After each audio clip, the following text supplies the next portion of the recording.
As lawmakers in Washington push to ban TikTok in the United States, angry constituents are lobbing death threats at them. These threats aren't going to change the minds in Washington, and it could actually make things worse.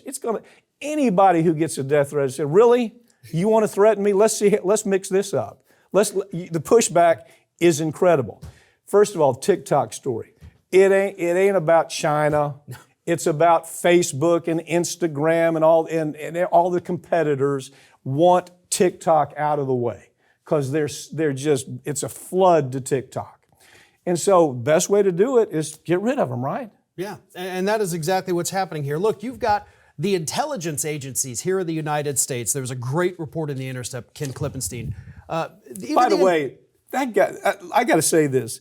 Ken Klippenstein is one of the best, I think is one of the best progressive investigative journalists. Oh, yeah. I say progressive because if you look at his stuff, he doesn't take a side. Right. I mean, Klippenstein takes it right down the middle, but when he does an investigation, you can damn sure count on the fact it's good, right? He's absolutely phenomenal. Yeah. And so what he's got here is that these intelligence agencies are also admitting, listen, we don't exactly have evidence that TikTok is really connected in any way with the Chinese government, but you could imagine what it would be like if it were. And they could get your personal data. I mean, they could get your location. The same thing that the phone in our pocket is doing to us right now. Yeah. TikTok might be able to do, and we're supposed to be concerned about that, but not Apple or Meta or any of the other places. Look, China right now could buy everything that these politicians are saying TikTok might do. Now, I love the use of words. Do you realize since this has been gone, there's been no evidence at all? CIA has looked at it, FBI has looked at it, NSA has looked at it.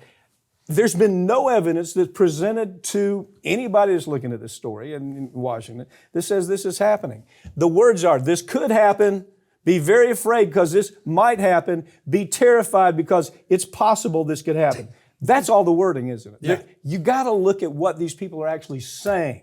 They're not saying this has happened, but this could happen. This is all being fed by the lobbyists from Facebook, lobbyists from Instagram. They're pumping this up as big as they can, right? They are. And I will say it is a shame that you do have these people that are calling in these death threats now, leaving these horrific voicemails, because that doesn't fix this situation at all. If anything, it makes these politicians more angry and only encourages them that, okay, we're doing the right thing. Look at what TikTok has done to these people. Ordinary people now saying they want to murder me. That's the threat of TikTok. Don't give them ammo. There's right ways to do these kinds of things and there's wrong ways, and the death threats are wrong. Calling your members of Congress, leaving them normal voicemails, encouraging them not to ban this, that's a great thing to do. Flood their voicemails if you have to, but keep it not illegal. What I love is they're gonna promote propaganda.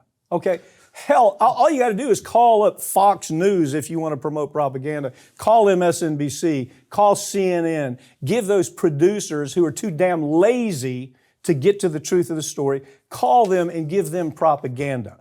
There's no worse propaganda than Fox, MSNBC, and CNN. And so all of a sudden they're saying we might have to worry about propaganda in the next election cycle if we don't do this to China, right? I mean, there is so much propaganda in the United States right now originating from this country. We don't need to worry about other countries flooding us with propaganda or AI images that try to fool voters. That's coming from here. The calls are coming from inside the House at this point, folks.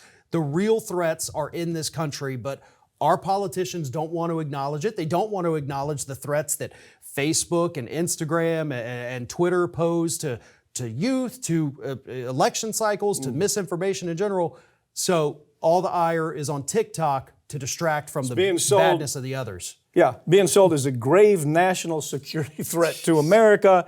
And this cat calls up a Republican senator. Okay, listen, if you ban TikTok, I will find you, hunt you down, and shoot you. I mean, God almighty, have we really gone this crazy? Yeah, I guess we have.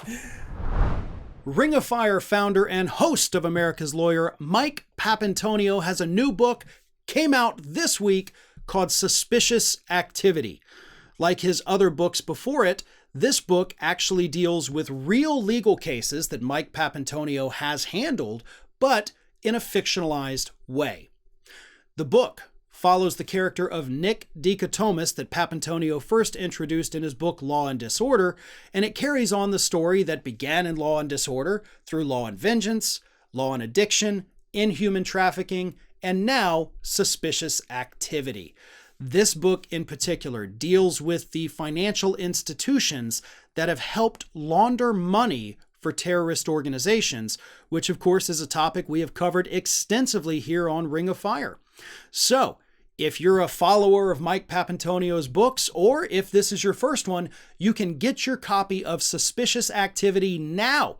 Just go to MikePapantonio.com and place your order.